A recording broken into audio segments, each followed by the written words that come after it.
Hello there, you're welcome to CNR Extra on City TV. My name is Nanatufu Boateng. Coming up.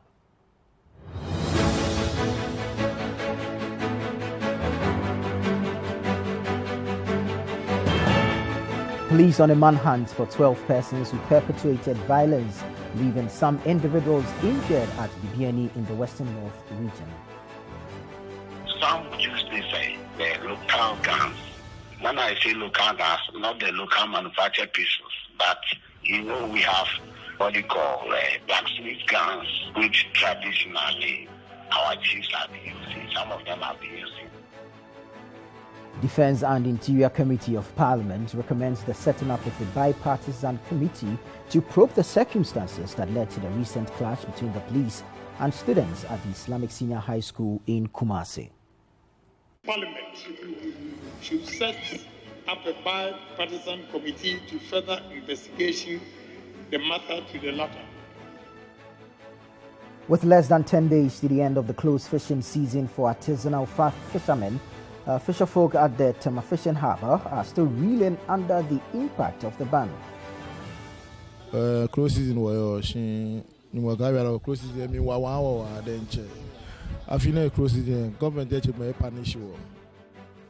And later, Eastern Region Conference of Heads of Assisted Secondary Schools, CHAS, cancels upcoming Superzonal Sports Festival for second cycle institutions due to the growing food shortage crisis in the region.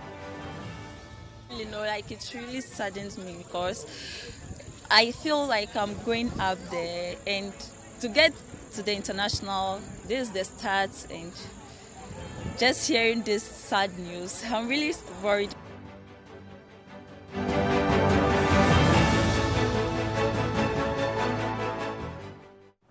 Many thanks for choosing us. On CNR Extra, we discussed the stories that made it to a major news bulletin, the City Newsroom. To help me do this, I have in studio Ni Latte. Hello. Hi, Nanatufu. Hope you're well. I'm doing well. Good to see you. Good to see you too. We also like to hear from you. And of course, the WhatsApp number is 0550 585832. 0550 585832. That's on WhatsApp.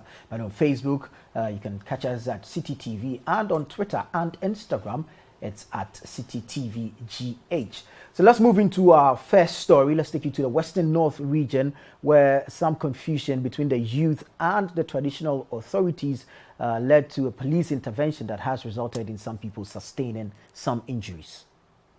Police say they are on a manhunt for 12 persons who perpetrated violence, leaving some individuals injured at Bibiani in the Western North region. Now, this comes after some youth in the area were hit by stray bullets following a misunderstanding between the youth groups and traditional authorities. According to reports, the youth were unhappy that the traditional authorities were to perform a ritual in a river to pave way for Ashanti Gold Corporation, a large-scale mining firm, to start operations. In an interview with City News, Bibiani Divisional Police Commander ACP James Amakwe-Chamfor said even though calm has returned to the area, persons found culpable will be dealt with. Viewer discretion is advised.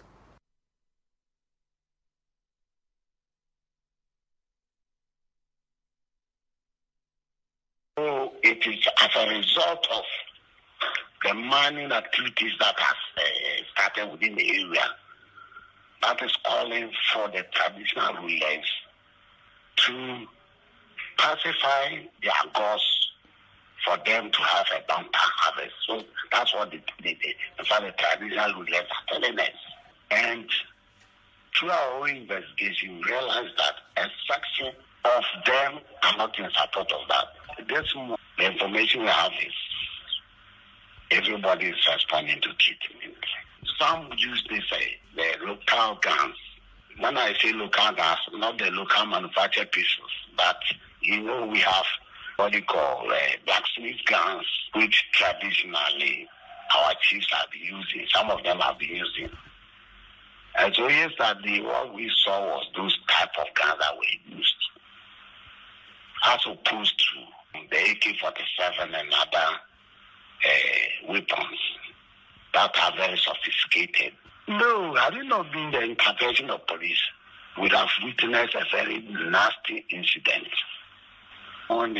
both the CID men and the uniform men were roaming around the area to have some of the suspects arrested. A lot of them has taken cover and they've run away. And so we are making all efforts to smoke them out for them to face the full rigors of the law. Once the police is on top of its job, they have nothing to fear anymore.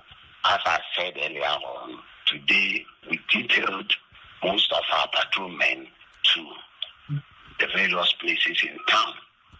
And so for now, there is absolute calm of which everybody is going about his normal duties or business.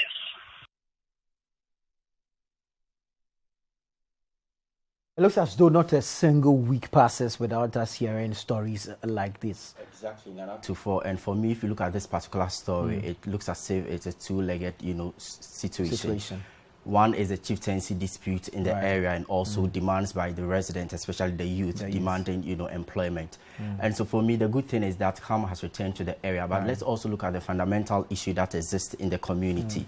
I think the police has started well. They have begun, their investigation, looking for the persons who perpetrated the violence. 12 persons, we are told. And so the police should make sure that investigations are thorough, so that these persons who did this atrocity are brought to book. They are made to face the law, and so that it serves as a deterrent to others in the community. Because this issue of chieftaincy disputes is not something that is being experienced only in the Bibiani community. All around the country, we hear of chieftaincy disputes. The other day is also something similar. So if it's not chieftaincy dispute, it's probably a land dispute exactly, Nana, and it often lead to some disturbances or the other. And so I don't know what the regional house of chief in the Western North region is doing to bring this matter to rest. But if they are not doing anything, I think this is the time for them to look into the issue and then resolve whatever differences that exist in the community. Mind you, the Ministry of Chieftaincy also has a role in there. If they have not acted, the time is now, I think. But let's also look at the employment issue that the youth has raised in the community. We know that these mining firms, if for nothing at all, they have an obligation to give as a form of corporate social responsibility to give employment. We know of what happened in Obuasi recently. They have been mining the Ashanti gold. They have been mining there, but residents say they are not seeing any improvement in their livelihood. And so for me, this is a sad issue, especially because people sustain varied degrees of injuries.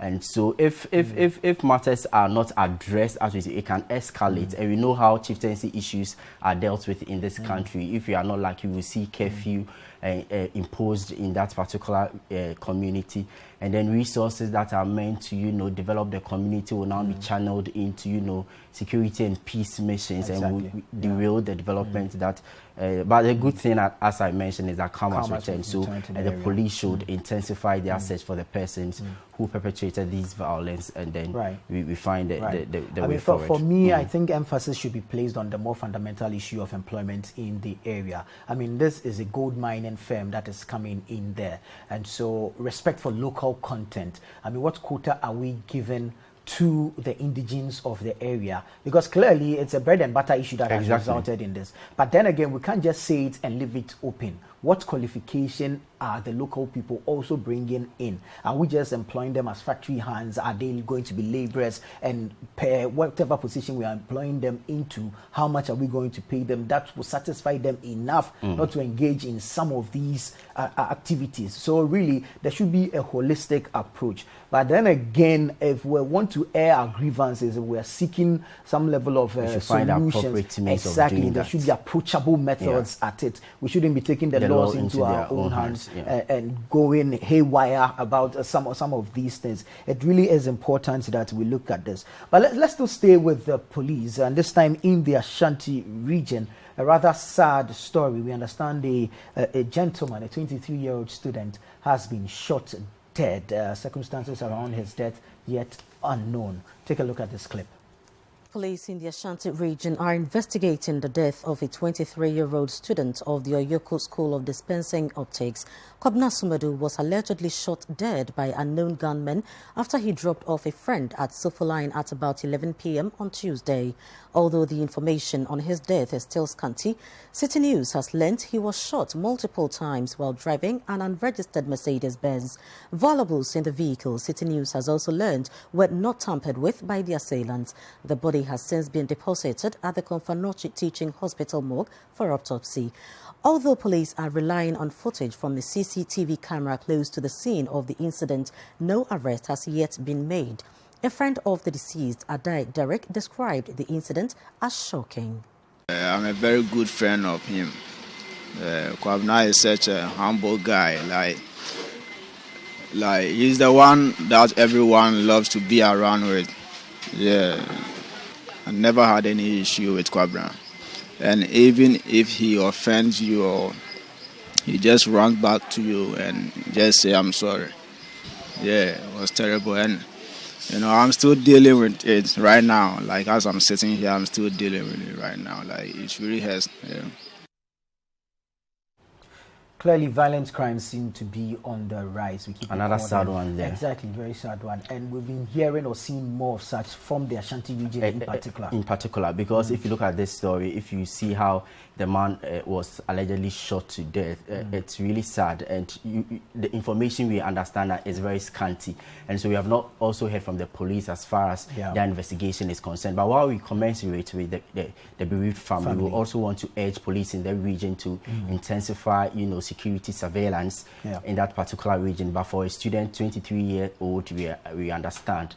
It's really sad. We don't know what crime he might have committed, and we don't even know those who killed him. Exactly. For what reason? For what reason, exactly. And so the good news there is that there was a CCTV footage camera around that area where the crime was committed. So we want to urge the police to make use of the footage that might come out of that place, and then let's see how the investigations was go. Because with this crime, one day if one person is not hurt, the other person is dead, and this is a major cause of concern to us as a country.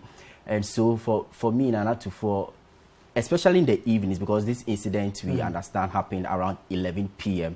and so especially in the evenings, police visibility should be, paramount in some of these, so that we'll be able to reduce, if not to the barest minimum, the level of insecurity we have been experiencing in various parts of the country. It's really important that some of these issues are thoroughly investigated and of course prosecuted, because if we keep hearing these incidents, reports of these incidents, but we do not see the end thereof, no punishments meted out to persons that engage or perpetrate such violent acts. I mean, we've seen reports from institutions that have run statistics on violent crimes in the country. Investigations will be ongoing till the kingdom come. We don't see the end of it. We don't see punishments meted out. And I think the police also should really engage in some proper public engagement to let citizens know that this is how far we've gone with this particular investigation. Okay, this person has been tried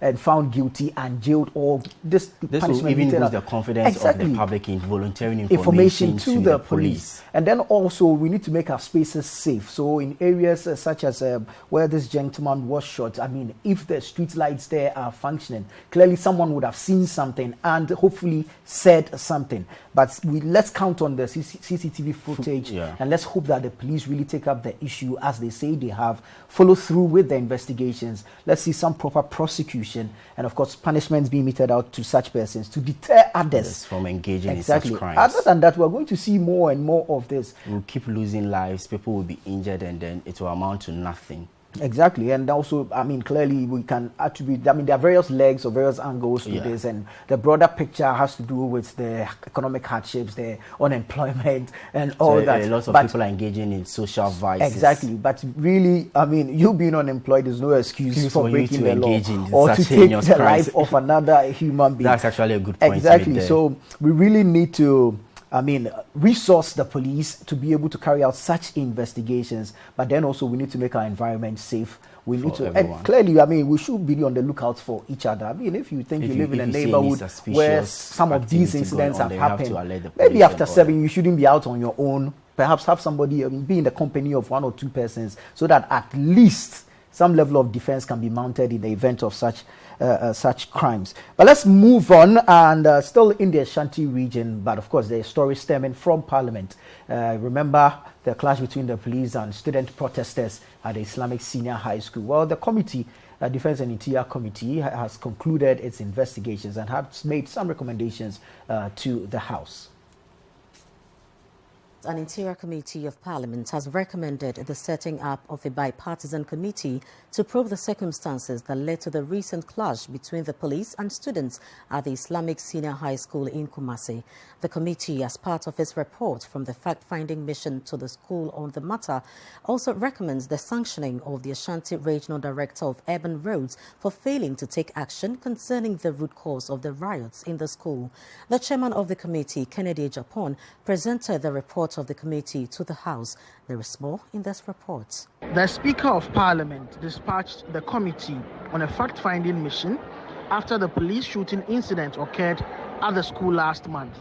After meeting all the stakeholders, the committee's report, including recommendations, was presented to the House. The committee requests the Minister of Roads and Highways, as a matter of urgency, provide pedestrian crossing and speed ramps to ensure safe usage of the road by both motorists and pedestrians. The committee again requests that the Regional Director of the Department of Urban Roads in the Ashanti region should be sanctioned for failing to provide pedestrian crossing and speed ramps on the stretch of the road, although several letters had been written to his outfit in that regard. The committee furthermore concludes that the Ghana Police Service lacks the appropriate logistics to enable the service respond promptly to challenges of the crowd control and the ability of the service to avoid conflict of interest on its part in conducting fair investigations. The committee therefore recommends that Parliament should set up a bipartisan committee to further investigation the matter to the latter. The Minister of Finance and Economic Planning is also requested to release the approved budget to the Minister of Interior for the procurement of necessary tools and logistics for effective law enforcement. Ranking member on the committee, James Agalga, shed further light on their call for a full-scale bipartisan probe into the matter. We ought to have been directed to properly investigate the circumstances that led to the shooting incident at the Kumasi Islamic Senior High School. The reason being that the police, Mr. Speaker, have been fingered in this matter for using gratuitous force in controlling crowds made up of very young students. And so when you allow them to investigate themselves, Mr. Speaker, the end result could be that the investigation would be skewed in a manner that is undesirable. So this committee would have wished that we were asked to investigate the matter, come out with a report, and not to be directed to embark upon a fact-finding mission. But, Mr. Speaker, in the long term, I have advocated strenuously for us as a country, and this is a matter for policy, to establish an independent police complaints commission. The House approved the report. All against that say no. I have it, the report of the Committee on Defense and Interior regarding the senior high school, the police shooting incident at the Islamic Senior High School in Kumasi, Ashanti region. Well, per the findings of the committee, the school was able to provide evidence of the police using tear gas, firing rubber bullets, as well as live ammunition. But the police failed to show proof of what weapons they claim the students used against them. Nana, if you read the 29 report issued by the Defense Committee, you realize that the committee was very much convinced by the account of the student and not that of the police. And so if the committee is asking for a bipartisan, probe into the issue after their fact-finding mission, I think it's a step in the right direction. But my concern, however, is the fact that we know how committees and their recommendations in the country are treated. They come up with the recommendations, and for one reason or the other, it is left to gather at dust. best, a white paper is issued on it, and that's it. Exactly. So we shouldn't see something of that sort in this particular issue.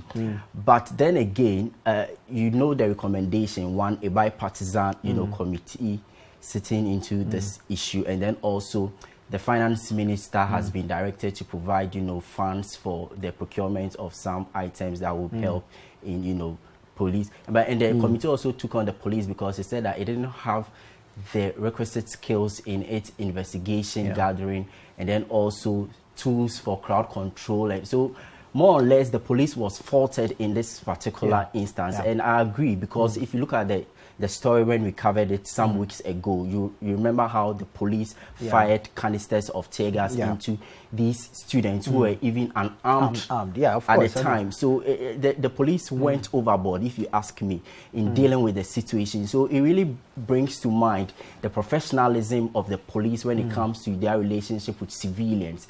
And also to add to this, the issue of the sour relationship between the police and then also the top hierarchy, because more often than not you realize that they tell the public that they were pushed to the wall. That's how come they were able to use that kind of force on these are students. But these are students unarmed, senior high school students, demanding for what is due them. So I'm also happy that the director of the urban roads in the Ashanti region has also been cited for sanctioning, because if you read the report, it says that he was informed about the situation, but he failed to act. A number of letters were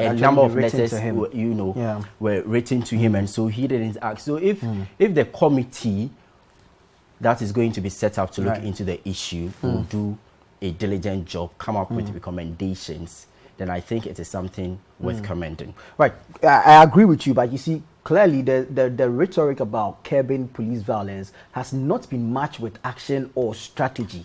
And you see, the government's response has always been reactive, always bowing to pressure from citizens to go to investigate some of these things. The police themselves, what have they been doing about some of these things? Because really, at worst, what we've heard is this so-and-so officer has been indicted for this, so-and-so. But really, we do not see what happens at the end of the day to this officer when even the so-called investigation comes to a close. We do not see that. But then also, in other jurisdictions, you see independent bodies that investigate police professionalism. We do not have that here. I agree when you say that more often than not, they pay lip service to some of these things. So going forward, I think this investigation should also serve as a blueprint for some of these things in the near future, so that we'll be able to solve some of the issues we have with our security agencies, because the issue of attacking civilians, usually who are unarmed, and then some of them end up sustaining injuries. In some cases, some die, and then the only thing we hear is that the bereaved family has been compensated. Even the compensation doesn't come in early. Exactly, we hear these families, we know what happened in Ejura, we know but what happened in regardless of whatever compensation, this is a human life that has been lost. Exactly, and so there is no amount of compensation that will I agree, Nana, to fall about it. So if the police will be able to put words to action, I think we'll find a lasting solution. Develop a proper strategy to deal with public disorder. And then also, let's separate legality from legitimacy. The fact that your orders are lawful doesn't make it legitimate, and you don't expect public compliance just because you have lawful orders. But anyways, we want to hear from you. Let us know what you think. 0550585832, that's the WhatsApp number. And then of course you can join us via Facebook at CTTV and on Twitter or on Instagram at CTTVGH. Still ahead on CNR Extra. With less than 10 days to the end of the closed fishing season for artisanal fishermen, fisherfolk at the Tema Fishing Harbour are still reeling under the impact of the ban. We'll take you to the fishing harbour when we return.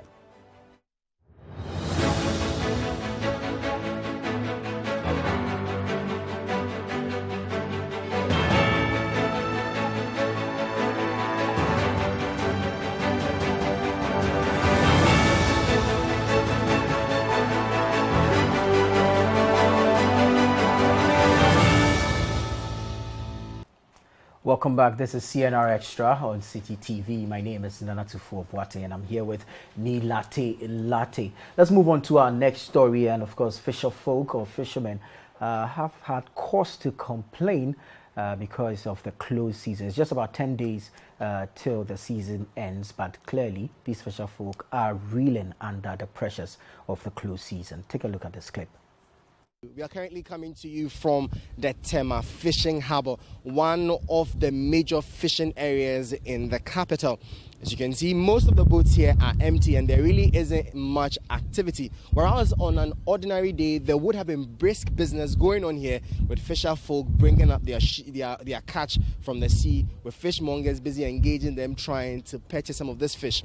But because of the announcement by the Ministry of Fisheries and Aquaculture of a closed season from July 1 to the end of the month, the 31st, there's no fishing activity going on across the country. Now, this move, according to the Fisheries Ministry, is to protect the country's depleting fish levels. But then, in as much as this is to protect the country's fish, the fisher folk also have some concerns.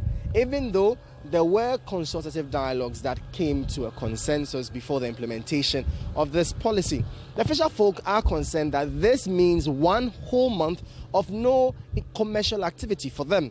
It's not just them who are lamenting this, but the fishmongers themselves also, who rely on the activities of these fishermen to also earn a living. Today on the City Newsroom, we'll be interacting with the fisher folk to find out how they are faring, what they are doing to keep busy, and how they are sustaining their livelihoods all through the period of no fishing. Stay with us as we bring you more. You're welcome to the City Newsroom.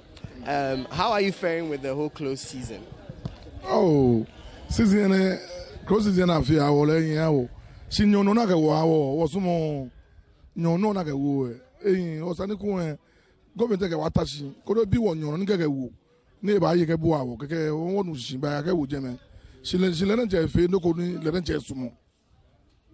Like, which month would have favored you? Okay, no ni ba yin awoji sani ko e ga wo June mi 1st June ke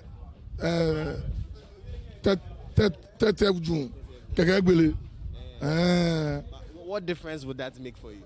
Na kan ta me nyumo ne na kati won na loko na nye wo ya ke chala no si June mi na le lo e ba ni sani won ya wo ko ni won na loko fio no get to.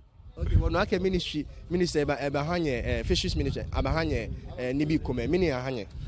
Jiano kwale eba wo mo kefo. O mo kefo le ba wo ajale fio kan wo. No dan che me pi na saka ni wo ifai wo je mo fe mo ni enye na ko. Si me chi mo ji me ni na. No o cha ka se ba nye wa wo fio si ega wo se ego. Mina Ahanye. Ah wo mo kefo. Omo enye. Omo 5 kilos. Allo 5 kilos. 5 kilos 3. Que for un wete. No, oyota. Eta da. E mo na le buenya ke yo. O mo ngam bi e fe no ga wo fe no yo. Okay, aga close season e wo te ya le ten. Close season wo yo shin ni mo ga bia close season mi wa denche. Afina close season government dey check me punish wo. No na ni wi na kan ji petrol ba na ba ya wo na ba na shika ke ba foshi. Ni keshe de ke bia be o ba na go ke ba wele ni ko file le ke ya una agba kan no bi ne ke bia na ya wo ne wele ameni ni mo ko ba travel aga she to no ko de kai ni ona shika ni petrol ba na ya wo ta frache onu echo shafine la no kwasa ne government go punish wo denche ye petrol yo won su bona ba gbele ne sa ni petrol e ba ni won akra low short petrol ba ye mi an we 5 be ke ba po na tomo beni o yuole na kanoni close season ni afie ye no ko fiu cho agashi ke no ko ni asusu ake government sanege wule ma tashi ni asusu ko ni no ni wule me no ni eniji amena agba ke le hu e komo je me ke na boni ba fi si be pie abala ke ame meni ame compete government ame so ame mo wie mo ba ame ke ba ni na wa wule ke fe ni afi na agba e ha wo ni e hwe to mo 10 days te ale ten okay ni ele anu kwale sande gbenya no to eja to mo beni ke bo yuo ke beni e bala ke shi shitamo ye fine ni aha gbenya no to jogba 10 days nation ni wo fe wo ye happy ake o ka gbele wo fe no ba fi okay shigbeta no to eja o mo mene enyo na lo teni aha bo enye hye ko o family dani o wule hunu ke ya wo enye hye ni ona shinyumo dromo na wo fe won ye wo ke me fio ke ni no no nyumo tu e ba hye ke ni wo ko no nyumo ba fi aha wo ona o 10 days ele wonye wo ko 20 days e ba wo se o 10 days e wo ke kwa wo ni bibi ko me wo wasa ko ni e hye bia ko ni wo abotemi onulo ni mene no ba bia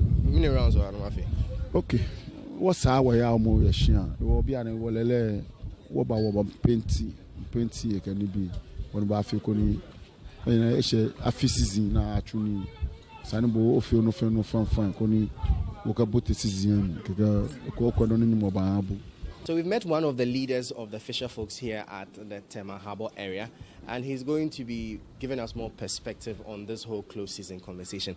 You're welcome to the City Newsroom, sir. We know that this whole fishing industry is intertwined. Most likely the fishermen are married to the fishmongers. So that means there's literally an economic halt over here. So how are you fending? Because most likely if you are not working, it means that your wife too, who's probably a fishmonger, is also not working. So how are you keeping body and soul?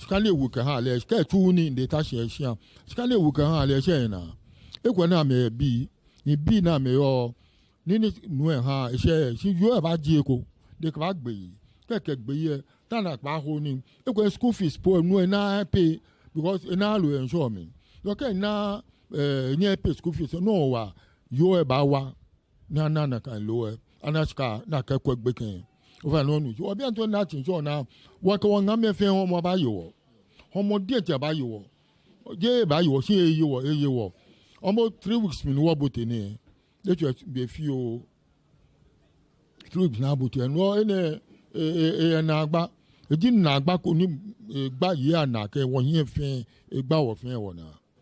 We know that the government sent in some food supplies and the likes to support you as part of the process.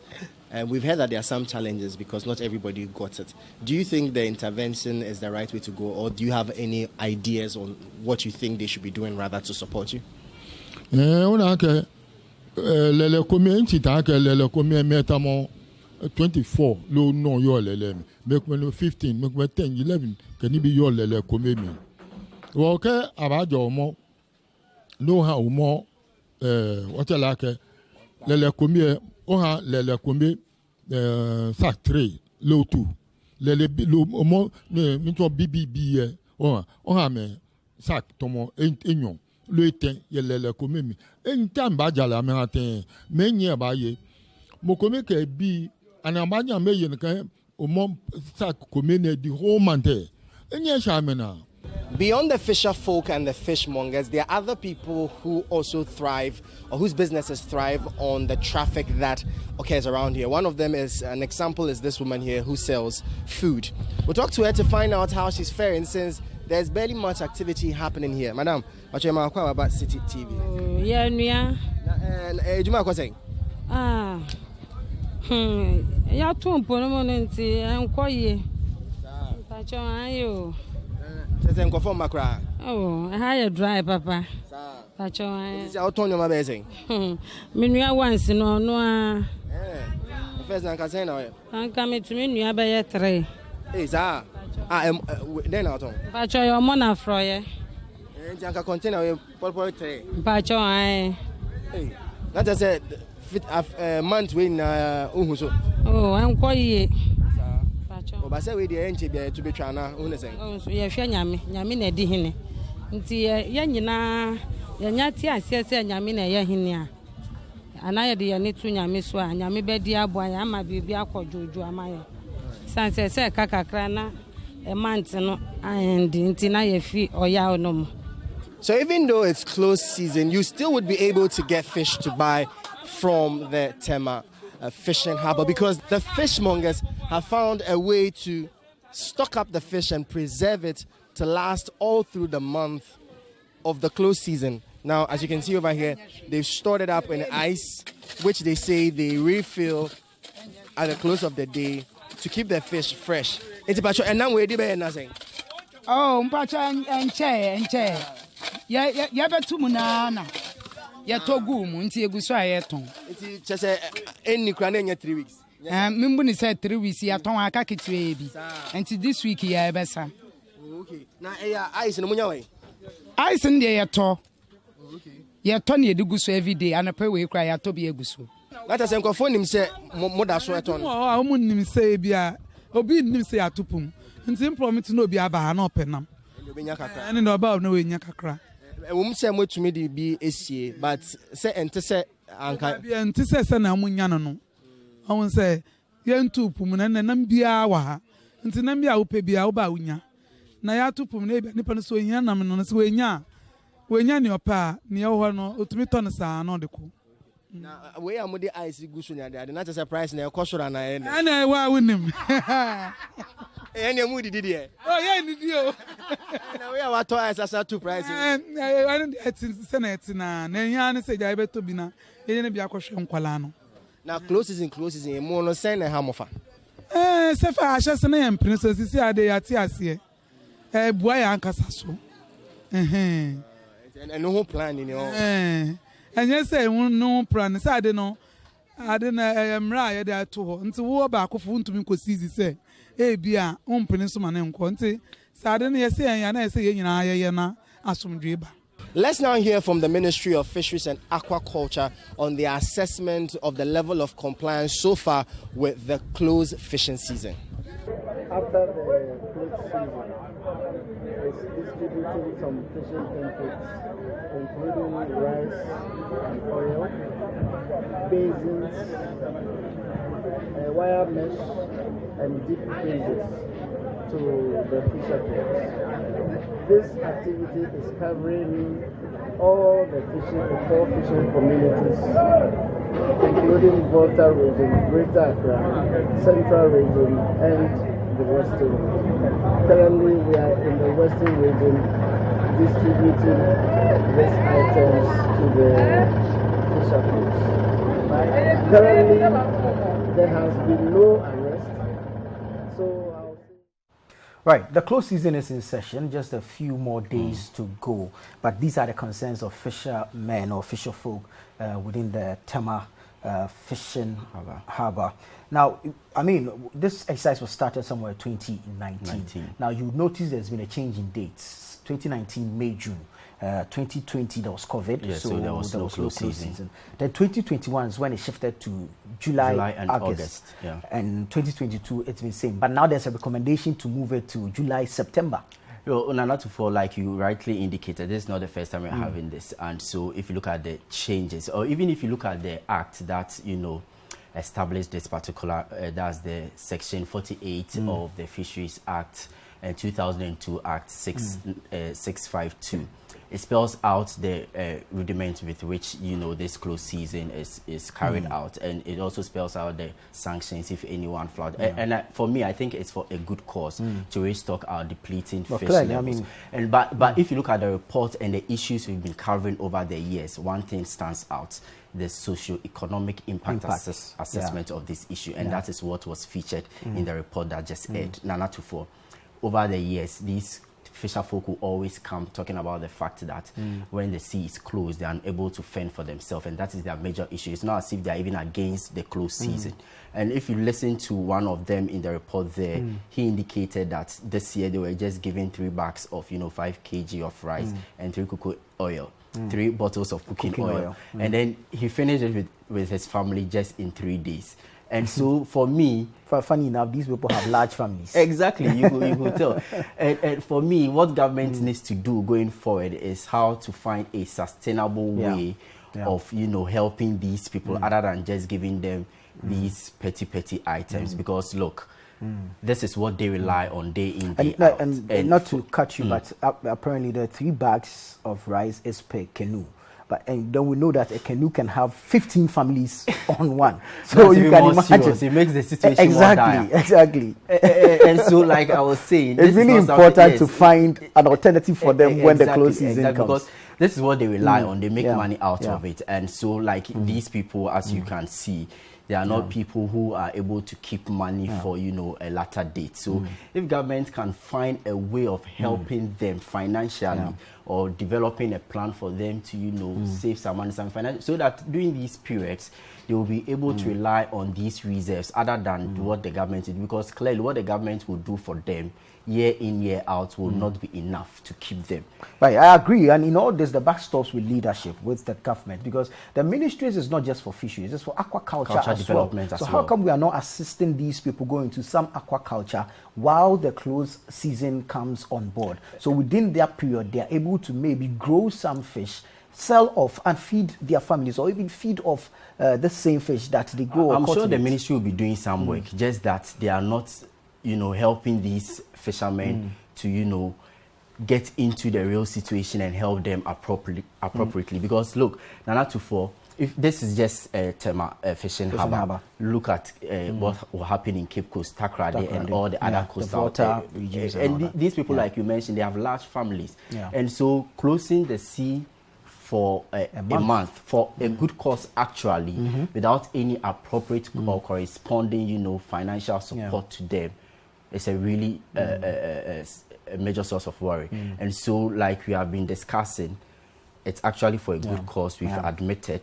I mean, the reason we understand is good. I mean, there's the upwelling period, and of course, there's the spawning period. But you see, there's also another leg to this issue with regards to they going back to the sea. You realize that when they go, it happens that they come back and then tell us that they went and then they didn't get enough stock. They rather came with, heaps of rubbish. And there are challenges also within. I mean, they're going to have to deal with those who are illegally fishing. Exactly. Those using vessels. dynamite. Yes, and of course, those using the light fishing and all that. So there are these challenges that need to be addressed holistically, so that when they're, I mean, there's a different period for closing for artisanal fishermen, and then of course for the big vessels. But then we need to fine tune it in a way that even with the sea being closed, these fishermen are able to survive.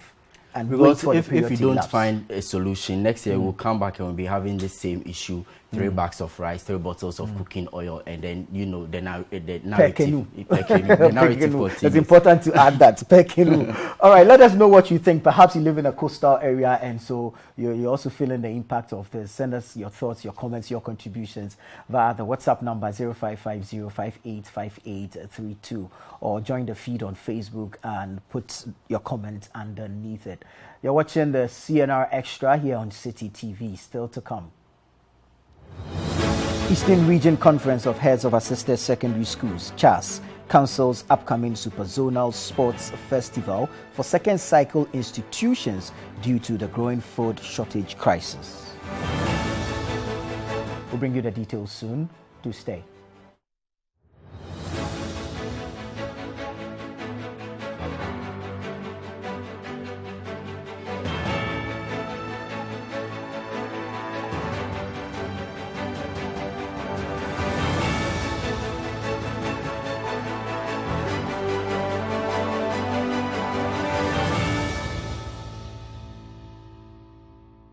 Welcome back. This is CNR Extra on City TV. Let's now take you to the pre-tertiary education sector. And of course, in school, we all used to enjoy the sports festivals. I mean, from Milo tournaments to Superzonals and all that. But this year, we are hearing the Eastern Region CHAS say due to the looming food shortage across the country, they want to cancel Superzonals. The following clip will give us the details. The Eastern Regional Conference of Heads of Assisted Secondary Schools, CHAS, has cancelled the upcoming Superzonal Sports Festival for second cycle institutions in the Eastern region due to the growing food shortage crisis in the region. At an emergency meeting with all zonal chairs in Koforidua, leadership of CHAS directed zonal heads to dismiss all athletes who were being camped for the school's festival slated for next week, 24th June 2022, due to the host school's inability to feed the athletes. There's more in this report by City News' Neoni Amate Kanako. The conference of heads of assisted secondary schools CHAS last week threatened to close down senior high schools in the eastern region over the dire food shortage crisis in the region. Shortly after their recommendations were presented to the Eastern Regional Coordinating Council, emergency arrangements were made for 400 bags of rice to be supplied to senior high schools that are in dire need of foodstuffs in the region by the National Food Buffer Stock Company. This intervention was partly welcomed by schools, but according to them, the foodstuffs were woefully inadequate due to the enormity of the situation, and this has taken a toll. The upcoming Super Zonal Sports Festival, which has been cancelled by CHAS due to the current food shortage. Currently, students from 7 zones, namely Kibi, Somanya, Odan, Asaman Kesi, Akuyapem Kwau and the Kukrantumi, who were training ahead of the Super Zonals competition to be selected to represent the Eastern region at the National Sports Festival on 20th October in Takoradi, have been left stranded and frustrated after the news broke about the cancellation of the annual sports event. According to City News sources, the decision to cancel the Super Zonal Sports Festival was arrived late last night after an emergency meeting between CHAS and the zonal chairs, who complain about how the shortage of food is affecting the athletes who are being camped. Some of the athletes in the Koforidua zone have been sharing their frustrations with City News. Okay, so it is really sad because we've started our inter-schools from last 2 weeks and we've qualified this far that we have to go to the zones. But we've started training on Monday. We were doing our best, our possible best to go forward for the zones. And this evening after training, our coaches just informed us that it is going to be postponed. But it is really sad because the other zones have done theirs, the other regions have done theirs, but Eastern region, they've not done theirs because the authorities said there is no money to organize the other zones to come here. I don't really know, it really saddens me because I feel like I'm going up there, and to get to the international, this is the start, and just hearing this sad news, I'm really worried in my heart. We are very, very worried because we all tried during the sports time, skipping class. Some even went down because of the sport, and we are all trying to get some qualification to the university to get scholarships, but we just fortunately we just said that it's being cancelled. So you see, you get a feeling, it's like you feel pity because many people have aims in the sports. Some even want to go abroad, but because it's being cancelled, their plans will, and then their aims will be lost. Meanwhile, some external professional sports trainers who were contracted to help train the athletes called on the Ministry of Education, the Regional Coordinating Council and government to make the necessary arrangements for the event to be held, as this would discourage talent being nurtured in the country. So we are pleading, that is why we are pleading with that mommy. I remember some years ago, we had a boy from St. Peter's, through inter-schools and Superzona, he was selected and he went all the way to all African games. So we are pleading, we still have those qualities here in the region. We have players like Latif Blessing, they all passed through here. Kotek, he was here. It was through here that he got there. Samuel Atta, who is now in Accra House of Folk, they were all here in the region. So this time, if we say students should come and play Justify, please, it is not going to help. Then universities, sports work, they also come here during competitions to select athletes and players. These players are given scholarship. So if we don't meet as a team to compete, it will be difficult for these children to also get the opportunity to get their scholarships. The Eastern Regional Coordinating Council has given a firm assurance that is working to ensure that troubled schools which are facing food shortages are not closed down. The Eastern Regional Minister, said Kwame Champong, who spoke to City News on the sidelines of the 10th anniversary Grand Derby of Pencils of Promise at Kloagogo, said the schools will not be closed down. We're not closing schools. And let me take this opportunity to say that because of these important programs of development of our state, that's why government is asking her development partners to support her to meet this development agenda. Our people need the services, and government cannot fold their arms when it is not being able to raise the necessary revenues in country. You need to go out and look for support. That's why government is taking up the challenge to go to the International Monetary Fund so that we are able to do other services. Other than that, what we mobilize that we will be able to use for our own local consumptions, we'll have to use them to do other services. But once we get that support, we can then realign what comes into the kitty. See, the story is actually on the super zonals, but the story in there is the free senior high school policy. It gets more disturbing by the day, Nana Tufo, and for me, I think it's the only government policy that calls for review have not been heeded, because a lot of stakeholders in the education notable persons space calling for a review of the free senior high school policy, but government says no, it is going on as planned, and then the issues and the challenges are coming up every now and then. And today we understand that sports, which is one of the activities that students used to mingle and do, also it's also been cancelled as a result of that, because of course the student cannot engage in any sporting activity on empty stomachs. And so for me, the report itself tells us how the students are affected by the cancellation. But the good news is that, because some of them are planning of getting scholarships, being called to other places as a result of their sporting prowess. And the good news there is that the minister of the Eastern region has given assurances that things are going to be addressed. I think on Monday he did mention that some 450 bags of rice had already been sent to some of the schools in the region. But like the ranking member on the Education Committee in Parliament, Clement Apak, has been saying that the money Clement is actually deputy ranking member.